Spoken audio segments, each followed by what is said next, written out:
mungkin terkait dengan update kebencanaan di Bali Pak dalam periode April hingga Mei ini mungkin seperti apa sih Pak? Silakan.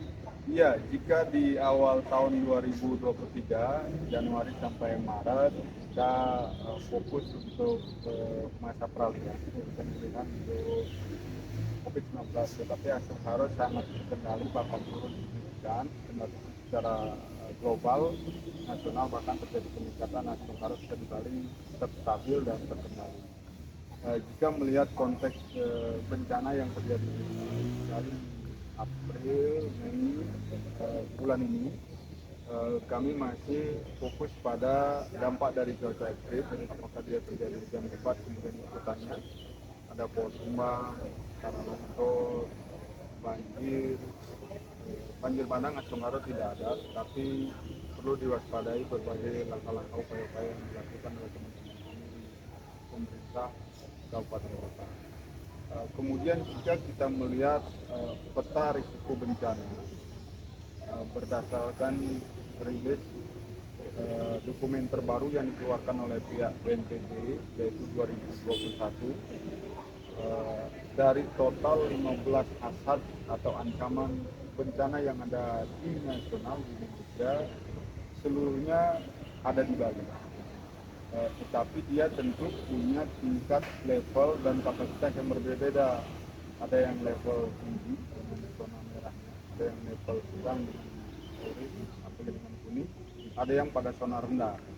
Katakanlah ketika kita berbicara cuaca ekstrim, seluruh Bali ada pada level sedang.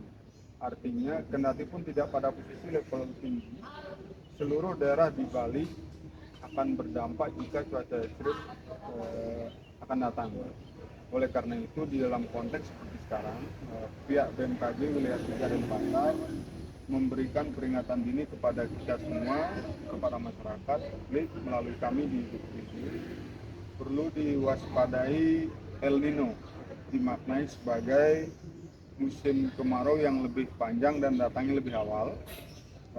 Prediksi akan datang di sekitaran bulan Juli sampai Agustus.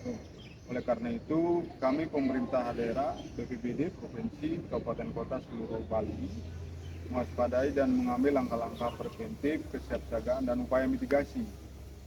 Pertama, mensosialisasikan, mengedukasi masyarakat bahwa El Nino akan datang, tentu perlu melakukan langkah-langkah bijak, penggunaan air secara bijak, menyiapkan embung, kantong-kantong air, kemudian terus kepada petani kita Keramu Bali memilih dan memilah komunitas yang betul-betul tahan terhadap kondisi cuaca ekstrim, kemarau dan kekeringan yang akan datang.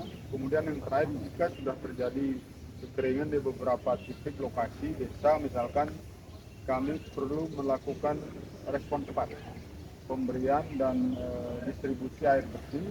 Kadang kami di BPBD tentu jika dilihat berdasarkan kuantitas dan jumlah peralatan yang kami miliki, pertama kebutuhan tangki air tentu tidak cukup dan tidak memadai. Inilah peran kami berkolaborasi, ada rekan kami di Dinas PUPR, ada di Kehutanan Lingkungan Hidup, ada teman di PDAM, dan termasuk balai wilayah yang ada di Provinsi Bali biasanya kami rangkul, termasuk rekan-rekan BPBD Kapolda seluruh Bali, beberapa memiliki tangki air.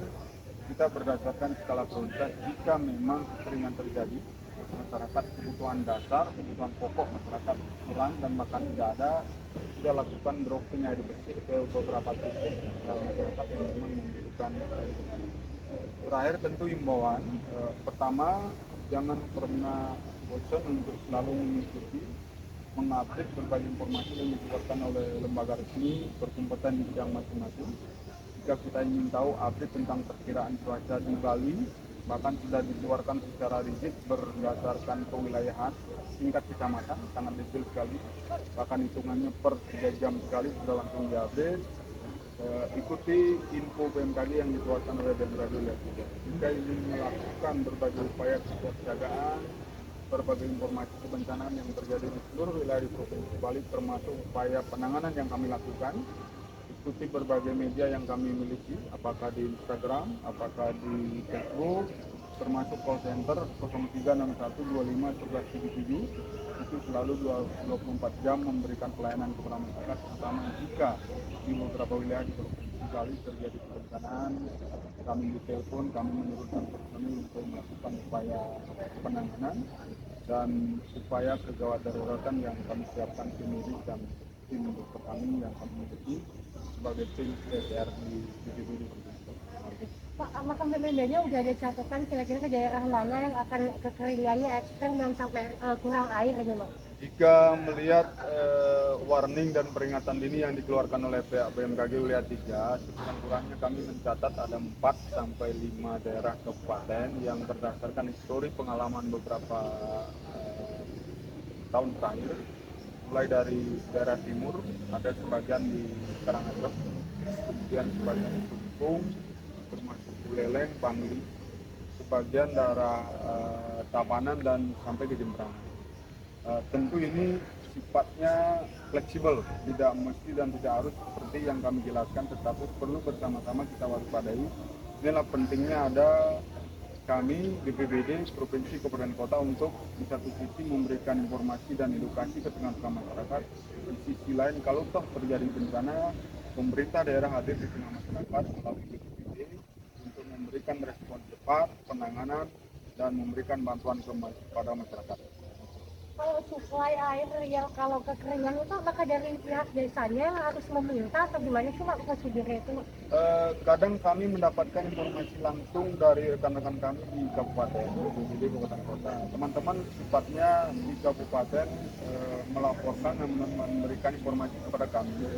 Jika mereka merasa kondisi kapasitas mereka sudah cukup memadai, baik personil maupun mobil tangki air untuk dropping ke beberapa desa, mereka tidak minta bantuan lagi ke provinsi. Kami sifatnya on call.